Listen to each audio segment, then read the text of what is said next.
तर अजित पवार यांच्यावरती शासकीय इतमामात अंत्यसंस्कार झाले। बारामतीच्या विद्या प्रतिष्ठान प्रांगणामध्ये अजित पवारांना अखेरचा निरोप देण्यात आला। विमान अपघातामध्ये अजित पवार यांचा मृत्यू झाला। कालची सकाळची ही घटना आणि त्यानंतर आज बारामतीत विद्या प्रतिष्ठानच्या प्रांगणामध्ये अजित पवार यांच्या पार्थिवावर अंत्यसंस्कार करण्यात आले। अजित पवार अनंतात विलीन झाले। बोलण्यासारखं काहीच राहिलेलं नाही। दादा गेले की सगळं गेलं। शब्दच नाहीत माझ्याकडे बोलण्यासारखं। आज माझ्या बारामतीला पोरकं करून गेले दादा। बाहेरच्या देशासारखं आज दादांनी बारामती नटवली आणि ही बारामती आज ठाणे जिल्ह्यातून आलेलो आहे। काही लोकांनी सांगितलं की बारामतीचं नुकसान आहे, पुण्याचं नुकसान आहे। बारामती पुण्याचं नाही, संपूर्ण महाराष्ट्राचं। जनता दरबारला सांगायचे का ती चिठ्ठी वगैरे कोणाची ओळख आणू नको, तू सर्वसामान्य म्हणून मलाच सांग, मी आहे ते। अजित दादा, तुम्ही राजा आहे बारामतीचा। मी म्हणतो आज कुठेतरी राजाची प्रजा पुरकी झाली।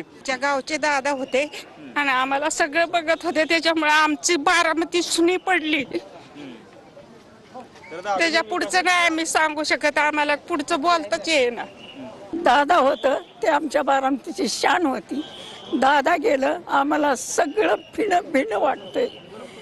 दादांच्या बहिणी दादांनी उघड्या पाडायच्या नव्हत्या, आजच्या पंजा उघड्या पाडायच्या नव्हत्या, एवढीच माझी विनंती होती। आम्ही गेलो असतो, दादा टिकला असताना तरी आम्ही परमेश्वरापाशी प्रार्थना केली असती। 12 वर्षापूर्वी मुंडे साहेब गेले, मुंडे साहेबानंतर आता पुन्हा परत महाराष्ट्र पोरका झाला। दादा कंटिन्यू भगवानगडावर जर आले, आमच्या बीड जिल्ह्यामध्ये आले तर दादासाठी आमचं रक्त सळसळून एवढे आम्ही कारण दादा हे सर्वांना समान आणि सगळ्यांना संधी देणारे व्यक्तिमत्व होतं। दादांनी कधी बी जीवनात भेदभाव केला नाही, असा माणूस पुन्हा होणे नाही। 12 वर्षापूर्वी मुंडे साहेब गेले, मुंडे साहेबानंतर आता पुन्हा परत महाराष्ट्र पोरका झाला। मुंडे साहेबाची पोकळी ही अजित दादा भरून काढत होते, सर्वसामान्याला संघ घेऊन चालले होते आणि 12 वर्षानंतर पुन्हा एकदा महाराष्ट्रावर भरून आलं। भयान एवढं संकट आलेलं आहे महाराष्ट्रात, हे पुन्हा भरून निघणार नाही।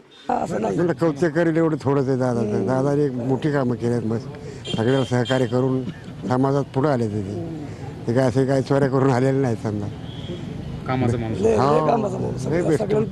आता रातचे जर आम्ही आलो इथं म्हणून रातचे जर आलो आम्ही इथं का जाऊ वाटत नाहीत ना, असं इतकं दादाचं प्रकरण आहे। प्रत्येक वेळेस ते आले की असं वाटायचं VP कॉलेजचा रुबाबा इतके, म्हणजे त्यांनी एवढं आमच्यासाठी कॉलेजमध्ये काय काय करून ठेवलं होतं की ते दिसले प्रत्येक क्षणाला त्यांच्या आठवणीचे। कोणता एखादा चांगला उपक्रम झाला की असं वाटायचं हा दादांमुळे हे आपल्याला मिळतंय, दादांमुळे हे सुख आपल्याला अनुभवायला मिळतंय।